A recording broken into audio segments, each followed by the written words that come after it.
Budget natin in 2 days, 100 pesos. Tingnan natin kung saan makakarating to.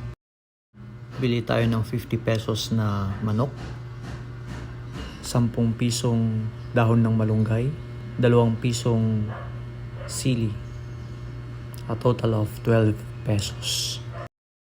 May sukli pa tayong 38 pesos. Matanungan natin kung magkano ulam dito. Ate, magkano dito sa Dito sa gulay? Ha? 40? Dito ako ate. 70. Ate, balik ako. Naku, ang mahal.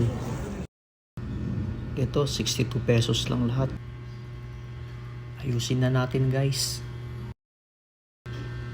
Lagyan natin ng mantika. Kapag mainit na, lagay natin yung manok. Hanggang mag-brown. Kapag nag-brown na to, baliktarin na natin.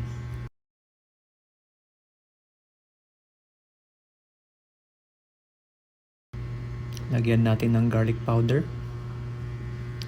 salt, tubigan. Lagay na rin natin yung sili at malunggay.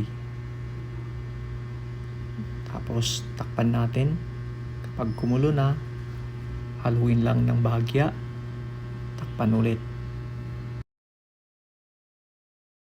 Tapos patay na natin after 15 minutes. Ayan. Serve na natin, guys.